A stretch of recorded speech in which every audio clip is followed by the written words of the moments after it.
এখান থেকে তুমি বাঁচায় না। ওই লোকটা ভালো করে লক্ষ্য করে শোনার পর ওই লোকটা চলে গেল এলাকার ভিতরে গিয়ে সকল মানুষকে জড়ো করবে, মানুষ সকল শুনে দাও, আজকে আমি অমুক কবরের পাশ থেকে যখন যাই তখন আমি শুনতে পাইলাম কে যেন বলছে আমাকে বাঁচাও, আমাকে বাঁচাও, আমি জীবিত আছি, আমাকে বাঁচাও, আমি জীবিত আছি। এই যুবকের ঘটনা শুনে এলাকার সকল মানুষ চলে গেল সেখানে। সকল মানুষকে দেখলো সত্যি তো এই কবর থেকে আওয়াজ হচ্ছে, কে যেন বলছে আমাকে বাঁচাও, আমাকে বাঁচাও, আমি জীবিত আছি, আমাকে এখান থেকে উদ্ধার করো। এমন ঘটনা শোনার পর সকল এলাকাবাসী মিলা ওই নিকা অবস্থার একজন ইমামের কাছে চলে গেল। ইমামের কাছে গিয়ে সমস্ত ঘটনা খুলে বললেন, মানুষের এমন এমন ঘটনা অমুক কবরের ভিতর থেকে আওয়াজ হচ্ছে, কে যেন বলছে আমাকে বাঁচাও, আমি জীবিত আছি, আমাকে উদ্ধার করো। ইমাম সাহেব তাদেরকে পরামর্শ দিল, যাও কবরটা খনন করে লোকটাকে উদ্ধার করে নিয়ে আসো। এবার এলাকাবাসী চলে গেলেন কবর খনন করার জন্য। কবর খনন করার পর যখন একটা চারি উঠাইল, উঠানোর পরে দেখে একজন উলঙ্গ মহিলা ভিতরে বসে আছে। এরপরে ওই মহিলা বলছে, ভিতরে কেউ প্রবেশ করবেন না, আমার বাড়ি থেকে গিয়া, আমার বাড়ি থেকে, আমার ঘর থেকে একটা কাপড় নিয়ে আসেন, এই কাপড় পরিধান করার পর আমি এখান থেকে উদ্ধার হব। এরপরে এলাকাবাসী গিয়ে তার বাড়ি থেকে একটা কাপড় নিয়ে আসলো, নিয়ে আসার পর ওই মহিলাকে দিল। ওই মহিলাটা কাপড় পরিধান করলে এমন ভাবে যে তার চেহারাটাও দেখা যায় না। মহিলা বলতে পারবে যেখান থেকে বেরোবেন, মহিলা সেখান থেকে বের হওয়ার পরে কারোর সঙ্গে কথা না বলে, কারোর সঙ্গে সাক্ষাৎ না করে, কারোর সঙ্গে দেখা না দিয়ে নিজের গৃহে প্রবেশ করলো। গৃহে প্রবেশ করার পর গৃহের ঘরের রুমের দরজা আটকাইয়া ভিতরে বসে আছে। এবার এলাকাবাসী বলছে, কি হলো ব্যাপার কি, আপনি আমাদের সঙ্গে কেন কথা বলেন না, আপনি আমাদের সঙ্গে কোনো সাক্ষাৎ করেন না, কেন দেখা দেন না? বলে, আমি আপনাদের সঙ্গে দেখা দিতে পারবো না, কারণ আমার যে চেহারা, আমার যে আকৃতি, এটা যদি আপনারা দেখেন আপনারা ভয় পাবেন, এমন যদি হাড়ের রোগী থাকেন তাহলে জায়গায় স্ট্রোক করে মারা যাবেন। তবে আমি দেখা দিতে পারি যদি আপনাদের ভিতর থেকে কোনো শক্তিশালী মানুষ, কোনো সাহসী মানুষ থাকে, সেই একাই আমার কাছে আসবেন, অন্য কেউ আসবেন না। এই মহিলার কথা শুনে এই এলাকাবাসীর কয়েকজন সাহস করে এই কয়েকজন পুরুষের মহিলার কাছে গেল, বা কয়েকজন মহিলা তার কাছে গেল। তার কাছে যাওয়ার পরে সে এক এক করে তার শরীরের অঙ্গ প্রত্যঙ্গ দেখাচ্ছেন। সর্বপ্রথম তার চুলগুলো হলো, তারপর তার চুল, মাথার ভিতরে কোনো চুল নাই, শুধু চুল নাই তা নাই, তার মাথার উপরে যে চামড়াটুকু নাই এবং গোশতটুকু কিছুই নাই। জিজ্ঞাসা করলো মহিলাকে, কি ব্যাপার, আপনার মাথার চুল কোথায়, চামড়া কোথায়, গোশত কোথায়? বলে, আমার মাথার চুল নাই, চামড়া নাই, গোশত নাই, কারণ আমি দুনিয়ায় যখন চলাফেরা করতাম চুলগুলো মানুষদেরকে দেখাইতাম, মানুষদের সামনে চুলগুলো নাড়াই নাড়াই ঘুরতাম আর শো অফ করতাম, মানুষদের সামনে আমার সৌন্দর্য প্রদর্শন করতাম, যার কারণে আমাকে কবরে এমন শাস্তি দেওয়া হলো, আমার চুলগুলো এমন ভাবে উপড়ানো হলো, সঙ্গে সঙ্গে আমার চুলের সঙ্গে আমার গোশতগুলো বের হয়ে আসলো। এরপর লোকটা দেখা গেল তার মুখখানা দেখলো, মুখের উপরে ঠোঁট নাই। জিজ্ঞাসা করলো, আমার বান্দি, আপনার ঠোঁট কোথায় গেল? আপনার দাঁতগুলি শুধু দেখা যায়, কোনো ঠোঁট দেখা যায় না। বলে, আমার ঠোঁটের কাহিনী হলো, আমি দুনিয়ার ভিতরে লিপস্টিক লইয়া সমস্ত পরপুরুষদের সামনে যাইতাম, সকলের সামনে দেখা দিতাম, যার কারণে আল্লাহ আমাকে এমন শাস্তি দিল, আমার ঠোঁটগুলো টেনে টেনে টেনে টেনে ছিঁড়ে ফেলেছে, যার কারণে আমার মুখে আর কোনো ঠোঁট নাই। এমন ভাবে নখগুলো দেখানো হলো, নখ। বলে, আপনার নখগুলো কেন কিলা ফেলানো হয়েছে? বলে, আমার নখগুলো তোলা হয়েছে কারণ আমি এই নখের ভিতরে নেল পালিশ লাগাইয়া মানুষের সঙ্গে চলাফেরা করতাম, এবং এই নেল পালিশের কারণে আমি নামাজ রোজা করলাম, আর নামাজ রোজা হতো না, যার কারণে আমাকে এমন এমন শাস্তি দেওয়া হয়েছে। এমন কয়েকটা বিবরণ দেওয়ার পর ওই মহিলাটা আবার জায়গার উপরে বেহুশ হয়ে গেল।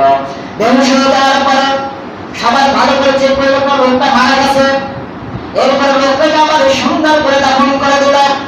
এই ঘটনা হয়তো সত্য না হলে লোকটা তাকে কেতাবে নিয়ে আসতো না, কারণ লোকটা হলো পাকিস্তানের বড় একজন আলেম, এখনো জীবিত আছে। আমার কথা হলো, এটা আল্লাহ পাক রব্বুল আলামিন দুনিয়ার মানুষদেরকে একটু শিক্ষা দেওয়ার জন্য এমন ঘটনা ঘটান। সুতরাং আমাদেরকে বুঝতে হবে, আমরা আমাদের স্ত্রীদেরকে যেমন ভাবে চলাই, আমরা আমাদের কন্যাদের খাওয়া, তোমার স্ত্রী তোমার কথা কেন মানবে না? তোমার সন্তানকে তোমার কামাই দ্বারা উপভোগ করাও, তোমার সন্তানকে তুমি লালন পালন করো, তোমার সন্তান কেন তোমার কথা মানবে না?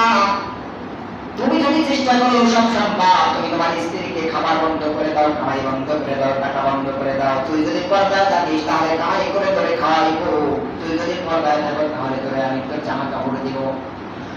সন্তানকে বলো, তুমি যদি আমার কথা না মানো তুমি কিছু দেওয়া যাবে? এমন ভাবে একদিন কয়েকদিন আপনারা দিয়েছেন না, এমন অনেক আমরা দিতে পারি না, কারণ আমরা স্ত্রী এবং সন্তানদেরকে এমন ভালোবেসেছি, ভালোবাসার কারণে তারা আকাম করলেও আমরা মেনে নিতে পারি না। তারা আকাম কাছে করুক, ভালোবাসার কারণে পারি না। আর আল্লাহ আমাদের এত ভালোবাসেন, সে আল্লাহ আমরা কতটুকু ভালোবাসি। আজকে সন্তান আর স্ত্রীর মায়া গড়াগড়া করি না। যদি স্ত্রী চলে যায়, যদি সন্তান খারাপ মানে প্রয়োজন করে, রাগ করে, এই চিন্তায় নামাজও রাখি না, পর্দার জন্য কোনো কড়াকড়ি করি না, ভালোবাসায়। আর আমার আল্লাহ আমাদের কত ভালোবাসেন তার কতটুকু মর্যাদা আপনারা দিয়েছেন। এই জন্য কালকে আমাদের আমাদের ধরবে এবং আমাদের জবাব দিতে হবে, আমরা কেন স্ত্রীকে পর্দা করাইলাম না, আমরা কেন সন্তানদেরকে পর্দা করাইলাম না, নিজেরা ইবাদত করে জান্নাতে যাওয়া সোজা না। আমি আপনি একা ইবাদত করে জান্নাতে যাবেন এত সোজা? তাই তো সবাই জান্নাতে চলে যেত, নামাজ পড়তো জান্নাতে যেত, আর গালি ভাবে লাগাইতো না। স্ত্রীটা তোমার উপায়, তোমার খাবার খায়, তোমার ঘরে থাকবে, সেটাও পর্দা করবে না। তোমার মেয়ে তোমার খাবার খায়, তোমার হুকুম মতন চলবে না কেন? কেমন মেয়েকে বানাইছো, কেমন ভাবে লালন পালন করছো? এই জন্য আমাদের বুঝতে হবে, এমন করলে হবে সম্ভব না। আমরা করি না? আমার চাচাবাড়ি, আমরা এই মাঝখানের পরিবার, এই যে কয়েকটা পরিবার আমরা করতেছি না। আমার চাচাবাড়ির সবাই তো বুঝুন না, তার মতো তার পরিবারের সবাই পরবাসী। কারণ কি? সূচনা কি করছে? সম্ভব না বলতে ভুল। আমরা নিজেরাই নিজেদের পায়ে পুরান করে আর বলে সম্ভব না বলতো কথা মানে না। সূচনাতে চেষ্টা করতে হবে। ঘরে যখন প্রতিভাব আনবেন, সূচনা দিয়ে বলবেন তুমি বাইরে বের হওয়া না, তুমি কারোর সঙ্গে যাবে না, এক সন্তান আর এক সন্তানের স্ত্রীর সঙ্গে দেখা করবে না। এখন আর সে কথা মানে না। বাকিরে বলে তোমার ছোট ভাই, ছোট ভাই বাইরে বসছো, ছোট ভাই তুমি পরিচয় করা যায়, ছোট ভাইয়ের সাথে কথা বলো না, ছোট ভাই রান্না বান্না করে খাওয়া, ছোট ভাইয়ের সাথে অনেক জিনিস করে দিয়েছে। এই স্ত্রীকে দেওয়ার সঙ্গে যাওয়া যায়।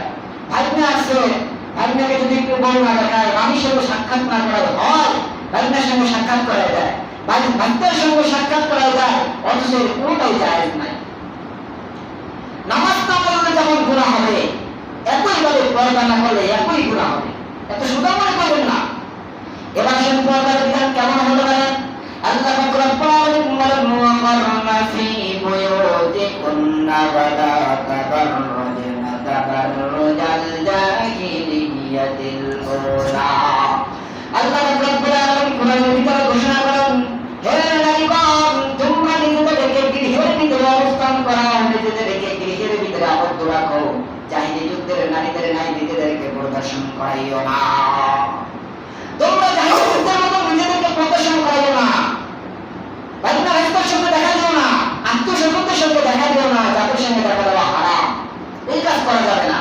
আল্লাহ হুকুম দিচ্ছেন, যেমন আকিমুস সালাত নামাজ কায়েম করা আল্লাহর হুকুম, একইভাবে আল্লাহর হুকুম কি করতে হবে? ওয়াকারনা ফি বুয়ুতিকুন্না ওয়া লা তাবাররুজনা তাবাররুজাল জাহিলিয়াতিল উলা। একই হুকুম, তোমরা মানুষের সঙ্গে কি করো না, দেখা দিও। একদল মানুষের যারা বাধা পর্দা তো আমরাই করি, কিভাবে পর্দা করি? মানে মনের পর্দা করো, পর্দা আমার মন ঠিক আছে হুজুর, এটাই তো পর্দা। এই যত মহিলারা আছে, আপনি যে কথা বলেন পর্দা করেন, আমার মন ঠিক, মনের পর্দা বড় পর্দা, আমার মন যদি ঠিক থাকে সমস্যা কোথায়? এবার আপনাদেরকে প্রশ্ন করি, দেখেন আল্লাহ পাক রব্বুল আলামিন কি বলেন, আমাদের চিন্তাধারা কেমন? আল্লাহ পাক রব্বুল আলামিন বলেন, ইয়া আইয়ুহান নাবিয়্যু কুল লিআজওয়াজিকা ওয়া বানাতিকা ওয়া নিসাইল মুমিনিনা ইউদনিনা আলাইহিন্না মিন জালাবিবিহিন্না।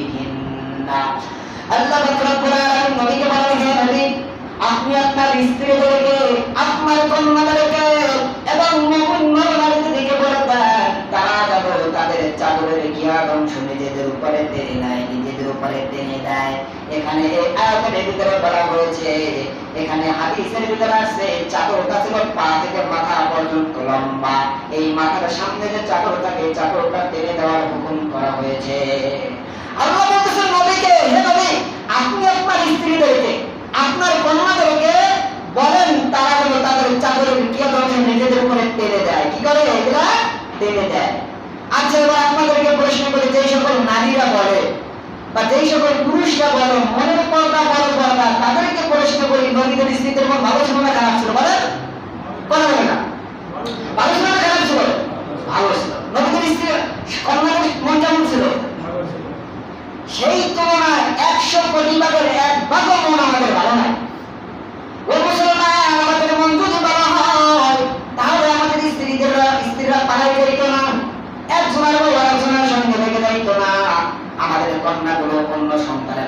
বের হয়ে যেত না। এইগুলো কেন হয়? একটাই কারণ, আল্লাহর হুকুম না মানার কারণেই হয়েছে। এই জন্য আমার হুকুম মানতে হবে, ওই সমস্ত ভণ্ডামি কথা বাদ করে দিতে হবে যে মনের পর্দা বড় পর্দা। তখন তাকে বলবেন, বেটা তোর মন কি নবীদের স্ত্রীদের সাথে ভালো? হ্যাঁ, নবীদের কর্মদের সাথে এত ঘৃষ্ণ যে নবীদের স্ত্রী, আল্লাহ নবীদের স্ত্রীকে বলছে যে পর্দা রাখো, তোমার সন্তানকে স্ত্রীদেরকে পর্দা রাখো। আর সেখানে আমি তুমি কে? আমার তোমার বিপক্ষে সবসময় নেতাকে ভরা থাকি।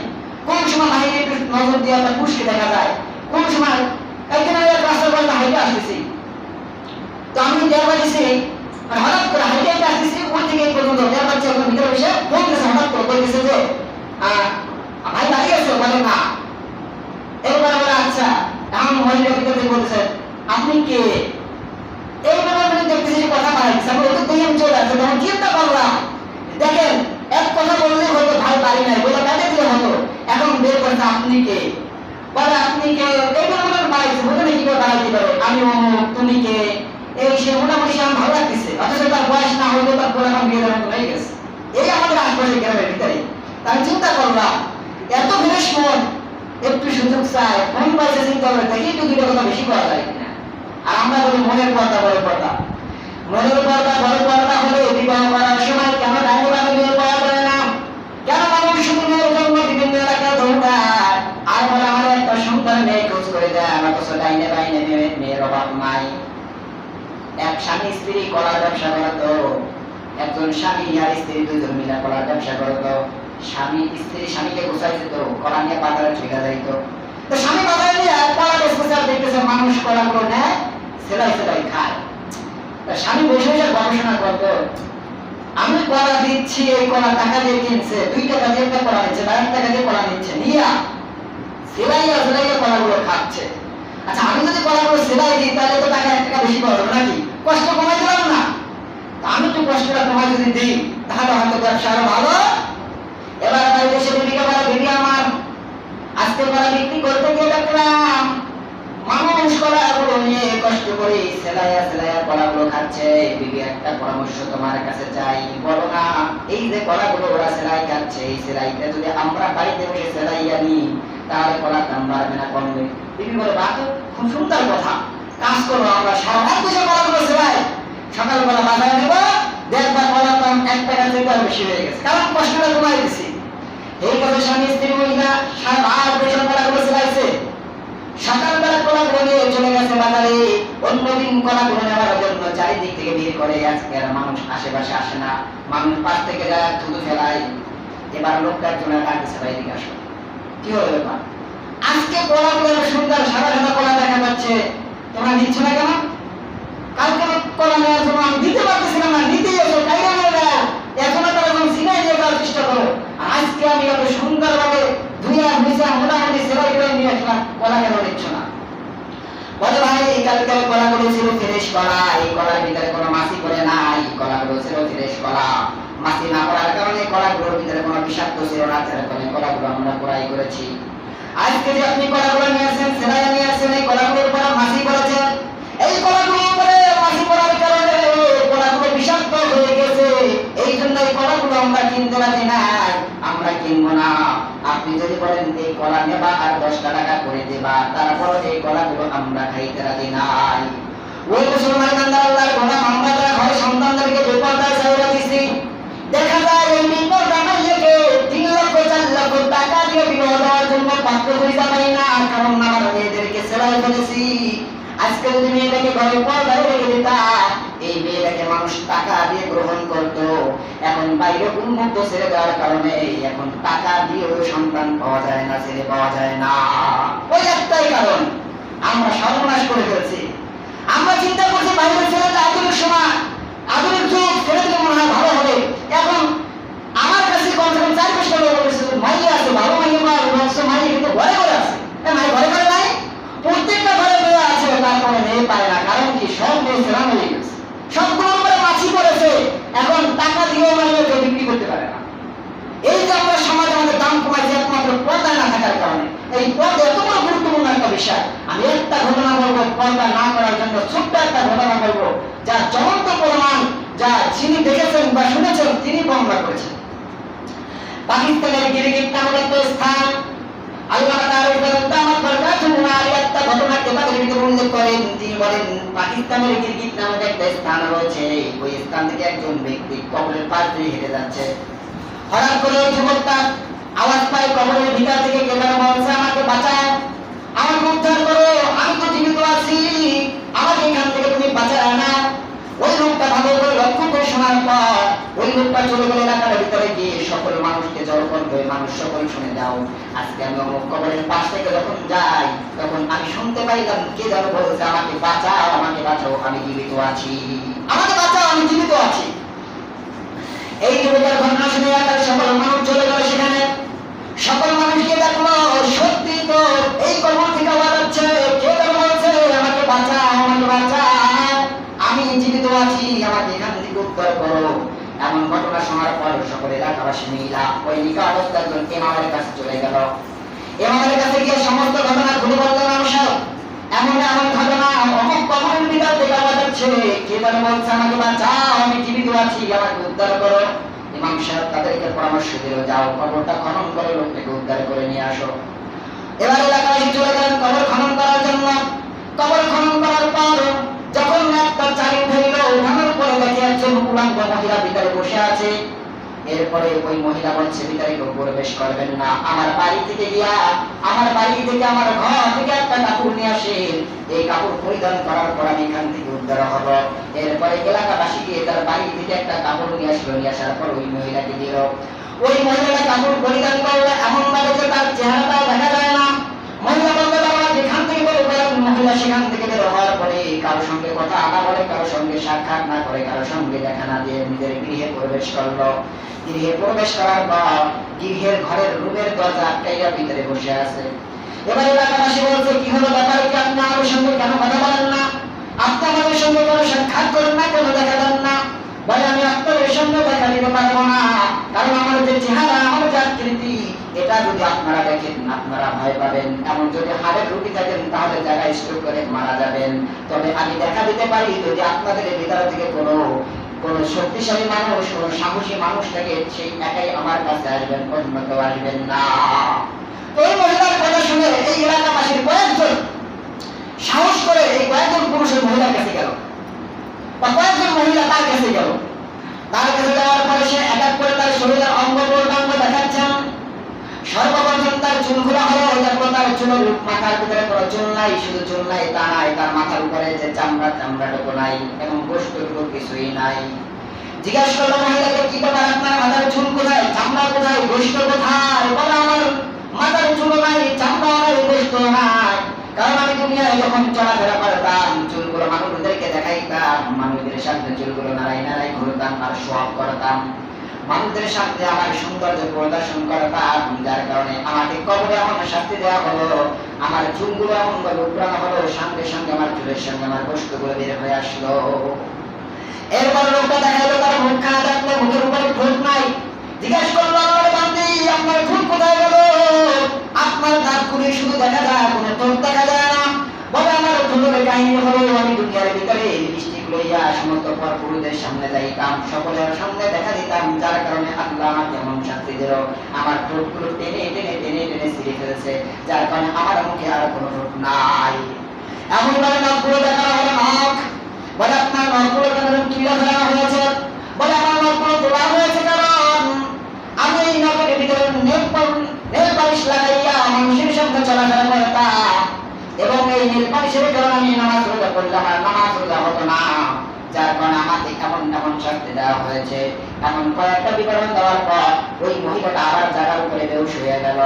বেহুশ হয়ে যাওয়ার পর সবাই ভালো করে চেক করে লোকটা মারা গেছে। এরপর লোকটাকে আবার সুন্দর করে দাফন করে দিল। এই ঘটনা হয়তো সত্য না হলে লোকটা তাকে কেতাবে নিয়ে আসলো না, কারণ লোকটা হলো পাকিস্তানের বড় একজন আলেম, এখনো জীবিত আছে। আমার কথা হলো এটা আল্লাহ পাক রব্বুল আলামিন দুনিয়ার মানুষদেরকে একটু শিক্ষা দেওয়ার জন্য এমন ঘটনা ঘটান। সুতরাং আমাদেরকে বুঝতে হবে, আমরা আমাদের স্ত্রীদেরকে যেমন ভাবে চলাই, আমরা আমাদের কন্যাদেরকে যেমন ভাবে চলাই, আমরা আমাদের স্ত্রীদের ভালো চাই না, আমরা আমাদের কন্যাদেরকে ভালো চাই না। যদি তাদের ভালো চাইতাম তাহলে তাদেরকে আমরা পর্দায় রাখতাম, পর্দায়। যদি ভালো চাইতাম তাহলে তাদের এই সমস্ত ছেড়ে দিতাম না, আমরা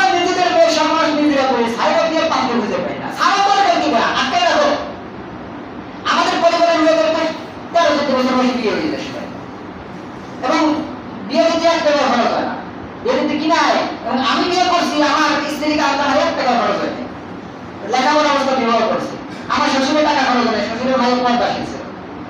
এই টাকা না লাগার কারণ একটাই, পর্দায় থাকতে হবে। পর্দা এমন একটা জিনিস, যেই ছেলে আপনার মেয়ে নিতে আসবে মনে করতে পারে ছেলে সৎ এবং ভালো, আমরা কেমন পর্দাশীল নিয়ে খোঁজ করে। আর যে পর্দাওয়ালা মেয়ে খোঁজ করবে, সে কখনো যৌতুক যাবে না, সে কখনো টাকা যাবে না, সে শুধু যাবে একটা ভালো মেয়ে। সুতরাং যারা মনে করেন বাহিরে ছেলেগুলো আমার মেয়ের রাম, তারা নিজেদের মেয়েদের ধ্বংস করছেন, দুনিয়াও ধ্বংস করছেন, আখিরাতও ধ্বংস করছেন। আপনার স্ত্রীদেরকে বন্ধু বান্ধবদের সাথে মেলামেশা করে স্ত্রীদের মর্যাদা কমাচ্ছেন, মর্যাদা নাই, এবং স্ত্রীদেরকে পরকালের জন্য ভয়াবহ শাস্তির সম্মুখীন করার জন্য বসে আছেন। আবার বলেন স্ত্রীকে অনেক ভালোবাসি, আমি আমার সন্তানদেরকে এত ভালোবাসি, নিজেদের জীবন দিয়ে দিতে পারি। গোড়ার দিন করেন আপনারা যদি